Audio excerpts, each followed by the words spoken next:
Let's talk about how to fix the adrenal body type. Okay, so are we talking about adrenal fatigue? Are we talking about some adrenal disease? Well, the medical profession doesn't acknowledge adrenal fatigue. They don't really think that it exists. And that's totally fine because what are they going to do? Just give you another drug, give you a steroid? I think if you have adrenal stress, adrenal burnout, adrenal fatigue, whatever you want to call it, I think you should use natural type remedies. So the first question is, where are the adrenals? Well, they're located right above the kidney, right on top of the kidneys. Okay, you have two of them, and they're little triangle glands, and they have an inside and an outside. The outside is called the cortex, adrenal cortex, and then the inside is called the medulla, the adrenal medulla. The main hormone that we're going to focus on the outside is called cortisol. And then the neurotransmitter on the inside that we're going to focus on is called adrenaline. And the entire adrenal system relates to something called fight or flight. And that relates to its purpose, which is to adapt the body to a stress state. Now, what does that mean, adapt the body to a stress state?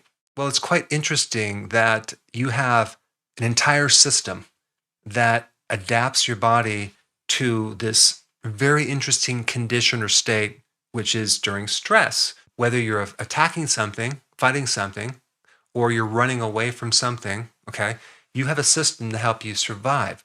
So, what this system does through all of its different adaptations is to prepare your body to survive during a stress mode. And of course, this was designed to be more short term, not long term, like we experience nowadays with sustained chronic mental stress. Our bodies were designed to handle a bit more physical stress.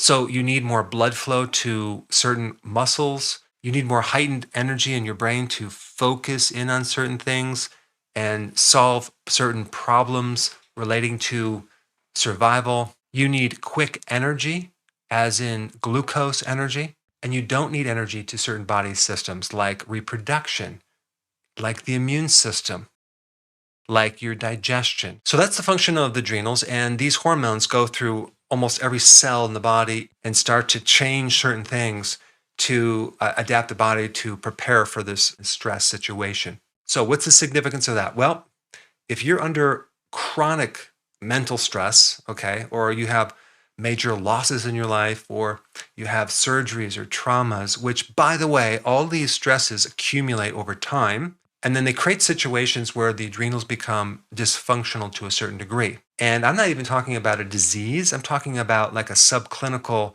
problem with the adrenal. At first, you have a higher level of these hormones, and then over time, you start developing like cortisol resistance, just like insulin resistance, where now the cortisol doesn't work, but you have high levels of cortisol and symptoms of low cortisol. It makes it really confusing. But let's go through the symptoms that someone might experience if they have adrenal fatigue or adrenal dysfunction. Number one, their tolerance for stress is lowered. They can't tolerate babysitting a room full of small children at a daycare center for more than 8 hours. They can't tolerate a slow driver in front of them for a period of, 2.5 hours where they're on the freeway. For some reason that bothers them. They definitely can't tolerate incompetent people or people that are considered more stupid or people that make maybe stupid decisions. They just have a low tolerance for that. Unless they're in an environment where everything is logical and perfect, they get impatient. They become irritable and they have sometimes even anxiety. And anxiety is like worry and an inability to decide on something because there's a chronic problem. The moment someone decides and solves a problem, the anxiety is less. Now, it can also affect excessive thinking, analyzing things, especially when you're trying to sleep. In the middle of the night, you're solving all these problems and just keep going and going and going. That's an adrenal symptom. And because the adrenals, the cortisol is another name for that is called glucocorticoid, you actually turn protein into glucose. So you're running your body on glucose. And that's something that your adrenals basically cause your liver to make more sugar to run on sugar fuel because it's quick energy. The problem is stress really equals sugar. And even though you're not eating sugar, you're getting a lot of sugar in the bloodstream. And that can cause blood sugar problems and even, believe it or not, diabetes. And what's happening with all the sugar is that it's going to be converted to cholesterol, not the friendly type. Also, you're getting conversion into fat on the liver, fat in the visceral organs right here, because that's a survival mechanism to hold fat in the midsection. In fact, in really extreme examples, I'll show you in this book right here, SIBA Collection of Medical Illustrations, Volume 4, Endocrine System. You can see this is an adrenal body type right here. You can see the person's holding fat right here, and then the body is extracting protein from the gluteus maximus and putting it right into that part right here, and then taking muscle from this extra muscle here called the quads, putting that right in that midsection right here. So there's all these physiological things that happen throughout the body, which I'm going to get into. Another thing that happens with the adrenal is they get hyperacidity, gastritis. And this is why some people can experience ulcers from stress, because the stress activates this acidity, which then burns a hole right through your stomach. The blood pressure goes up with adrenal, okay? You have increased pulse rate. You can have the symptom of asthma. And because you get cortisol resistance, cortisol is normally an anti-inflammatory, but now you have the opposite of that, which is a deficiency of cortisol in the cell. And this is why a lot of people with adrenal problems develop inflammation that won't go away. They start developing all sorts of inflammatory disorders and problems within the immune system. In fact, if we just look at inflammation, where that comes from, it comes from the healing response. It can come from an injury. It can come from the immune system. But the immune system controls inflammation in the body, regardless of where it comes from. But the unique thing about the adrenal system is that it's shunting energy away from the immune system. And this is why the white blood cells, which is your entire immune system, is suppressed during stress. And cortisol, this is why they use cortisol or prednisone as a treatment with immune overactivity type inflammatory conditions. So, in other words, when you go through stress and you have high levels of cortisol, your immune system becomes paralyzed. Okay. And you can even develop in that state autoimmune diseases. And so many people develop an autoimmune disease right after a stress event or a major loss. So, any condition that involves inflammation is a condition that involves the adrenal glands. You're also losing certain things like calcium. You're losing potassium for sure. And initially, you're retaining sodium, but then eventually, when the adrenals burn out, you'll lose sodium. So you're losing these electrolytes. And a little point about potassium is when you start losing potassium, the pH changes in the body to a more alkaline state. So anytime you're looking at a loss of potassium, that's associated with an alkaline state. So when people are burnt out, they're not more acidic, they're more alkaline, and that affects their breathing. They tend to get hypoxia or breathing problems. They can't breathe as well. They accumulate a bit too much CO2 and not enough oxygen. I mean, even if you look at someone that is in a panic state, right? They're breathing and they're breathing like crazy. They basically are getting too much oxygen and not the right balance of CO2, because CO2 is needed in a certain amount to help them absorb oxygen, but they have this imbalance of air and they're just suffocating when they're under a panic attack or even in an anxiety state. If you take a look at someone that's in anxiety, look at their breathing. It's not regular. It's like, it's kind of like it's not balanced. And this is why regulating the breath can correct an anxiety state really fast and even take someone out of a panic attack, especially if they breathe through their nose and they breathe slowly in and they breathe slowly out. Another thing that's interesting with the adrenals is vitamin D. You tend to lose vitamin D very easily with an adrenal situation. And so the need for certain nutrients, especially vitamin D, goes up as you lose the adrenal function. Now, if we talk about cortisol, cortisol is very similar in function to vitamin D. They act in similar ways. They're both anti-inflammatory. And so any condition that you have that has a problem with cortisol, I would recommend using vitamin D as a remedy. Okay, so that Include any of the anti-inflammatory conditions like back pain or knee pain or any of that stuff versus a shot of prednisone. So here's the picture of the adrenal body type, an exaggerated picture. Like I said, the midsection, no butt, weakened thigh muscles.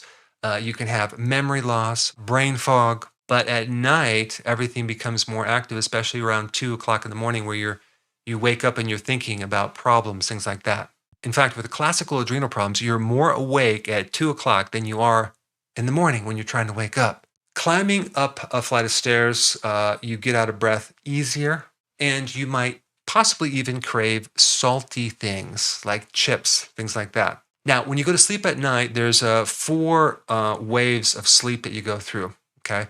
And there's really deep levels of sleep called the delta wave sleep, and then you have the superficial ones, which are called REM. So when you go to sleep, the purpose of sleep is just to get rid of a lot of toxins in the brain and metabolites that are generated through the day, which are kind of byproducts of metabolism. Also, you're getting kind of a rejuvenation of neurotransmitters when you're sleeping. And so sleep is necessary for the recovery of stress, yet stress inhibits sleep. So it's definitely a catch-22. Cortisol just messes up the adrenal circadian wave because everything is backwards with the adrenals. The lowest point of cortisol is at 2 o'clock or 2:30 a.m., right? And the highest point is at 8 a.m. in the morning. So with adrenal fatigue, you'll see it's just the opposite.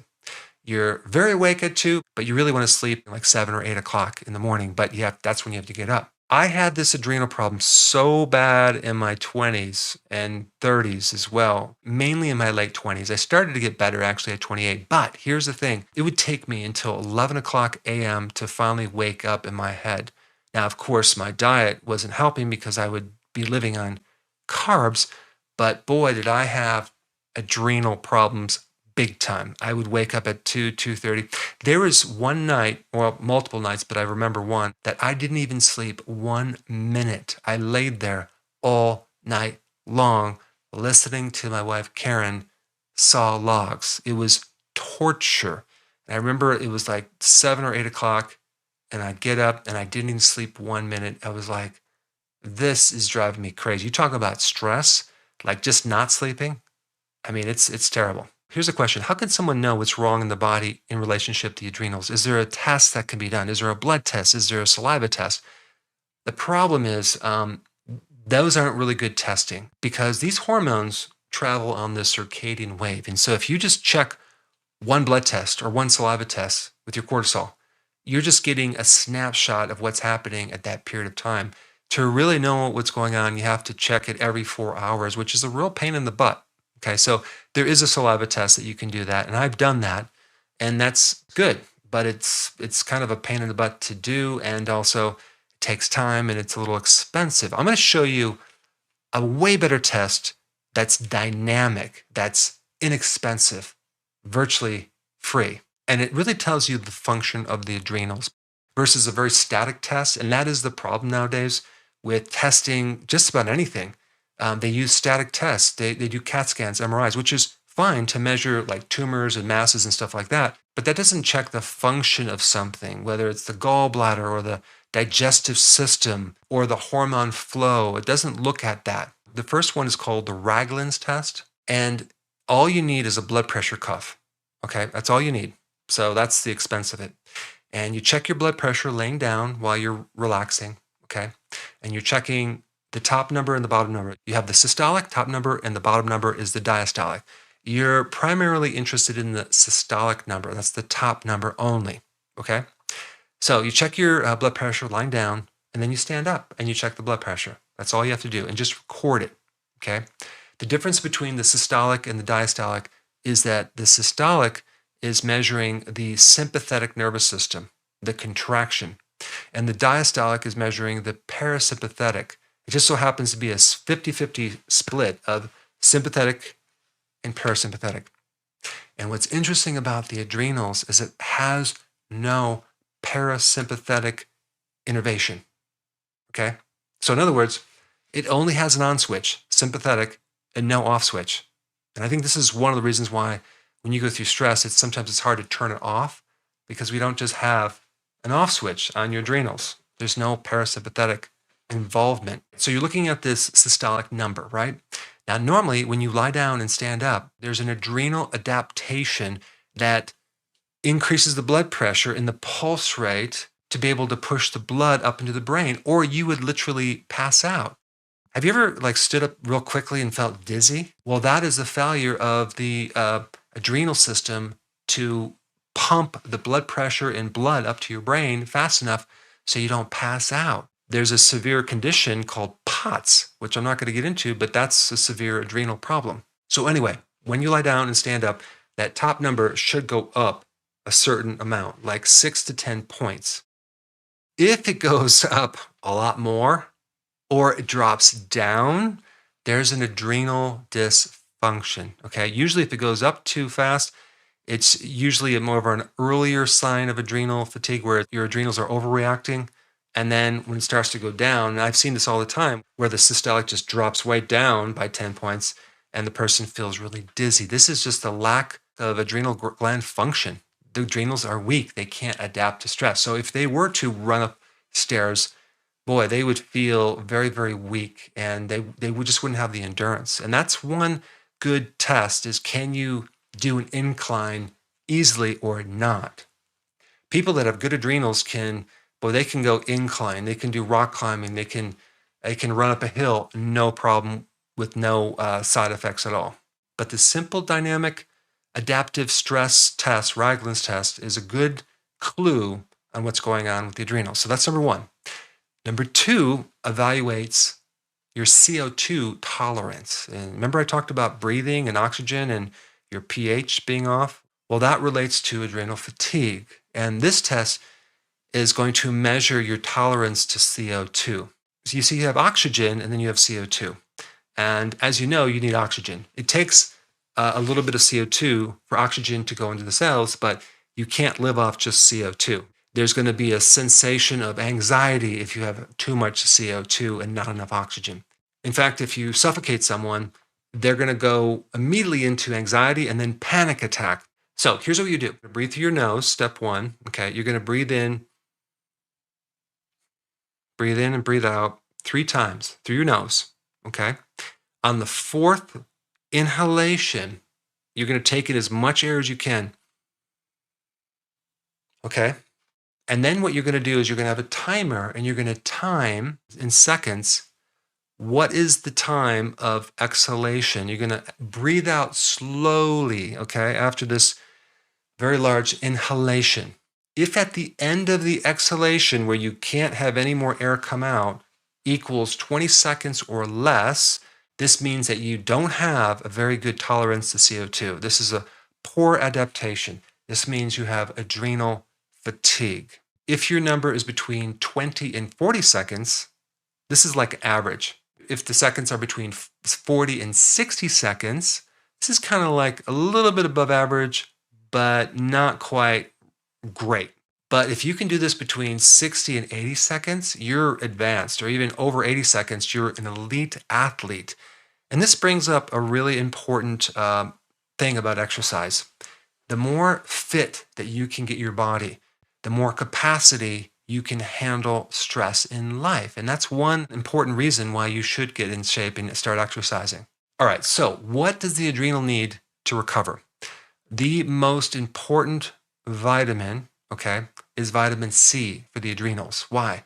Because both cortisol and adrenaline and these other neurotransmitters in the inside of the adrenal need vitamin C as a precursor. Very, very important. If you don't have enough vitamin C, you're going to have all sorts of problems. And probably the fatigue that you get from scurvy, which is a severe vitamin C deficiency, is probably a similar thing you're experiencing in adrenal fatigue. But if you look at this image right here, I have a picture of ascorbic acid, which most people think is vitamin C, but really it's just the shell. It's the artificial or synthetic part or one part of the vitamin C complex. In nature, you never see just pure ascorbic acid. You have the whole ball of wax, the whole complex. And this is why it's so important to get a vitamin C from a food extract. The best source would be sauerkraut. Make sure it's raw. You can have just like 700 milligrams. That's 7x what you normally need with vitamin C from sauerkraut.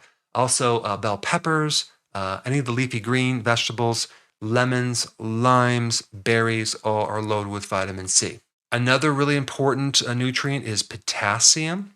Okay, you get that from large salads. People that don't have a lot of salad or vegetables and have adrenal fatigue, boy, they have a hard time winding down. You see, potassium is kind of like a physiological tranquilizer. It calms things down. And if you ever hear your pulse rate pound in your ear when you're trying to sleep, that's a potassium deficiency. Potassium is going to help you relax. When I don't consume enough salad, for example, to get my potassium, my sleep isn't that great. I'm kind of on edge. But when I do have enough potassium from salads and things like that, I feel better. I just feel calm. So potassium is necessary. And then with those vegetables also comes magnesium, which is also good for the adrenals, but mainly potassium. Now, sodium is also needed in most cases. If the adrenal glands are really burnt out, you need more salt, sea salt. But unfortunately, people get it from the wrong source: potato chips, corn chips, things like that. You want to get it, just salt your food, more sea salt. That can help as well. Some people, when they consume sea salt, they can breathe better because the pH kind of normalizes from either one extreme to back to normal. The other nutrient that's really important with the adrenal is vitamin B1. Now, vitamin B1 is probably the most important nutrient, not necessarily just for the adrenals, but for the entire autonomic nervous system, especially starting in the brain stem itself, right back here. And that goes right through the adrenal system. So you have a lot of connections between those two. But if you're deficient in B1, boy, you'll have a problem with breathing.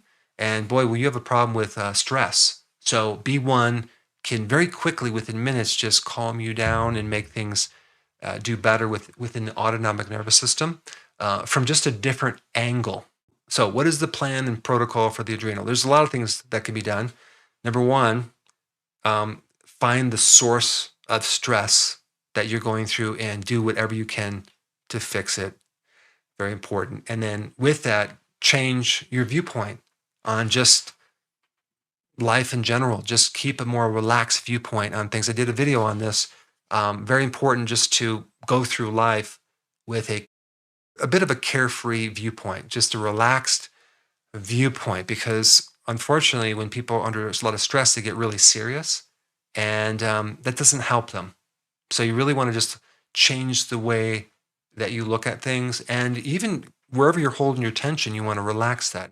All right, number two, yes, you want to be in a ketogenic diet, but you want to add a little bit more protein. Okay, make sure it's high quality protein.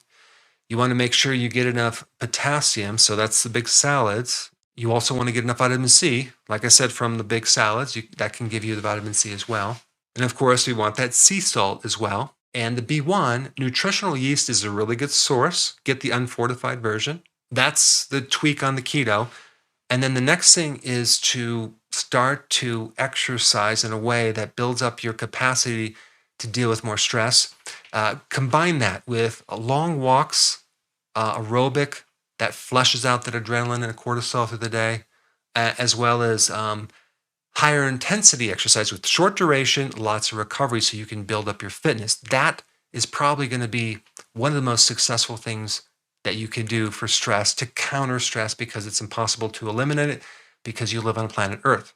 And the last thing is to add these adaptogens. I like ashwagandha the best, but that herb, boy, it just makes you feel chilled out. It's a really good effect for people that are under stress, and you should just try it. If you've never tried it before, it'll just kind of really mellow you out and help, and just take it as needed. All right, so now you have a plan to actually fix the adrenal body type. But if you haven't seen this video on how to change your viewpoint on stress and be calm during stress, I put that up right here. Check it out.